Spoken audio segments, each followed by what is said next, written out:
This is the feature attraction. 15 rounds for the World's Heavyweight Championship here at Yankee Stadium with a crowd of over 70,000 in attendance, with millions more joining me here on the radio.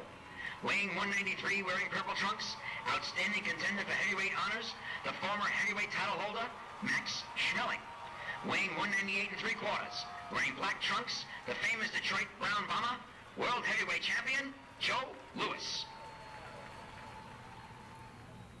In the locker room before the fight, I realized that the events of the past few weeks had taken their toll. I was nervous. I approached the ring, and as I became visible to the crowd, all hell broke loose. There was some cheers, but they were drowned out by the others yelling "Nazi pig" and "Sieg Heil." Even in New York, where they had known me for years. I was flanked by 25 police officers. And still I was hit with cigarette butts, banana peels, and paper cups. I had to pull a towel over my head just to reach the ring safely. Louis in his corner, prancing and rubbing his feet in the rosin. Max Schmeling standing calmly, getting a last word from his corner man. And they're ready with the bell just about to ring. And there we are. Joe Louis is in the center of the ring, Max going around him. Joe Louis leads with 2 quick straight lefts to the chin, both of them light. But as the men clinch, Louis tries to get over 2 hard lefts, and Max ties him up in the breakaway clean.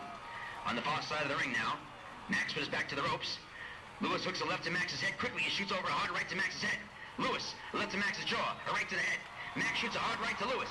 Louis with the old 1-2, first the left, then the right. He's landed more blows in this one round than he landed in 5 rounds of the first fight.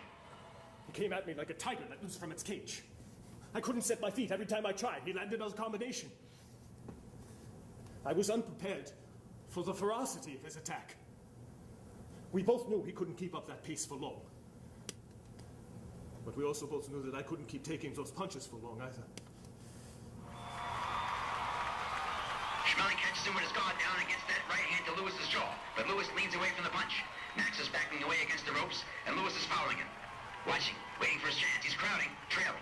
Schmeling is not stepping around very much, but his face is already marked. They step into a fast clinch. At close range, Louis fights desperately to bring a left to the jaw and a right to the body. Coming out of the clinch, he gets over a hard right and stabs Max with a good straight left jab. Max backs away and misses a right. Louis stops him with 2 straight lefts to the face and brings over that hard right to the head, high in the temple. Max is back up against the ropes again, and Louis misses with a left. In close quarters, a hard right to the jaw, and right again, a right to the body, a left hook, a right to the head, a left to the head, a right. Schmeling is going down. He holds onto the ropes, looking in his corner for helplessness. And Schmeling is down. Schmeling is down. Joe Jacobs had been my manager for 10 years. For 10 years, he'd been in my corner for every step of my career. Except this one. The Boxing Commission had suspended him for having one of his fighters, Tony the Walking Beer Barrel Galento, photographed inside the ring with a keg of beer. That was Joe. Normally, it would have merited a slap on the wrist, but after his stunt in Hamburg, we had few friends left in the New York boxing world. Arnie had never seen me fight. The brutality was too much for her to watch. I was alone. And the count is 4. He's up. And Louis, right, a left to the head, a left to the jaw, a right to the head. The referee is watching carefully. Louis measures him, a right to the body, a left to the jaw, and Schmeling is down again. Turn it off!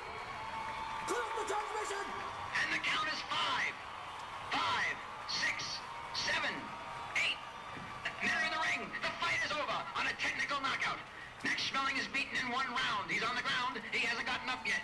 The first time that a World Heavyweight Championship fight has ever ended in less than 1 round. Headline, Good Conquers Evil in 124 Seconds of Murder. I tried to turn away from his last punch, and he caught me on the spine. Joe Louis cracked 2 of my vertebrae. I didn't wake up until that night in the hospital. It was then that I discovered that due to the brevity of the fight, The Boxing Commission was investigating the possibility that I had taken a dive. While I lay unconscious, the Nazi officials who had accompanied me to New York embarrassed me by filing a protest on my behalf, saying that I was hit with an illegal blow to the back. My chance at regaining the title was over. My reputation destroyed.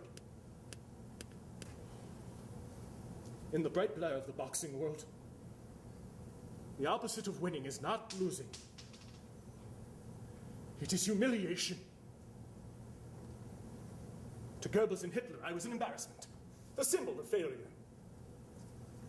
In the eyes of the rest of the world, I was a swindler, an ungracious loser, and a Nazi sympathizer. Perhaps even a Nazi myself.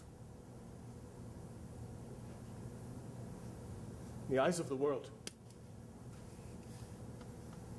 they don't see everything.